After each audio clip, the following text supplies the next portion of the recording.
Papua tidak hanya dikenal dengan flora dan faunanya, namun dikenal dengan suku-suku asli yang mendiami Papua yang sangat unik, yang masih mempercayai nilai-nilai dari leluhur mereka. Kelompok suku asli yang tinggal di Papua ada sekitar 255 suku dan juga bahasa yang berbeda-beda.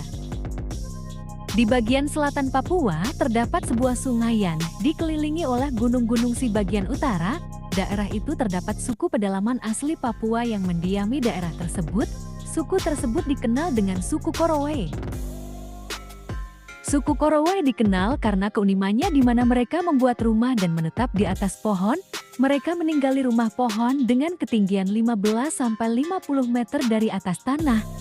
Alasan suku Korowe membuat rumah di atas pohon agar terhindar dari serangan binatang bias dan dari roh jahat. Suku ini sangat takut dari serangan laleo hantu iblis yang mereka anggap hantu yang sangat kejam. Konon laleo merupakan hantu yang berjalan layaknya makhluk hidup dan keluar di malam hari. Sebutan laleo ditujukan untuk orang asing yang bukan termasuk dari penduduk mereka. Bahkan sesama orang Papua pun mereka sebut dengan sebutan laleo. Mereka mempercayai semakin tinggi rumah yang mereka bangun di atas pohon, maka semakin jauh dari berbagai alasan roh jahat. Suku Korowe mereka begitu menghormati nenek moyangnya. Oleh sebab itu, membangun rumah yang tinggi di atas pohon merupakan warisan dari nenek moyang yang harus dilaksanakan. Sehingga mereka akan tetap merasa senang dan aman meskipun bersusah payah menaiki rumah pohon yang sangat tinggi itu. Dalam pembangunan rumah pohon ini, suku Korowe tidak sembarangan memilih pohon untuk dibangun rumah. Mereka akan mencari pohon yang besar dan kokoh untuk dijadikan pondasi rumahnya. Kemudian ujung pohon bagian atas mereka gunduli untuk dijadikan bahan rumah mereka.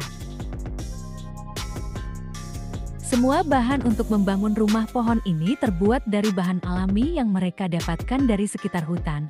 Kerangka rumah terbuat dari batang kayu kecil, sedangkan lantainya terbuat dari cabang pohon, gentengnya dari daun ilalang, dan dinding terbuat dari kulit pohon sagu. Dan diikat dengan kulit pohon dan akar yang kuat. Biasanya waktu pembuatan rumah pohon akan menghabiskan waktu 7 hari.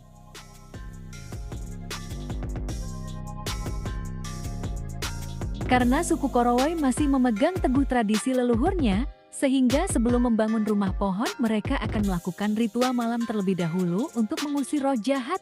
Rumah pohon ini biadanya akan dibertahan hingga 3 tahun. Karena rumah pohon suku Korowe terbuat dari bahan alami, sehingga sangat mudah rusak saat terkena hujan dan tiupan angin.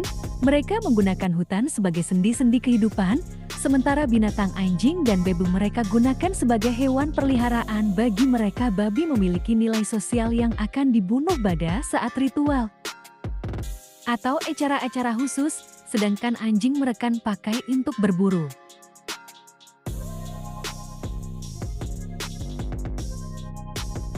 Orang Orab Korowe menempati hutan sekitar 150 km dari Laut Larapura. Suku Korowe merupakan pembutu dan pengumpul yang mempunyai keterampilan untuk bertahan hidup di hutan, sampai sekitar tahun 1975.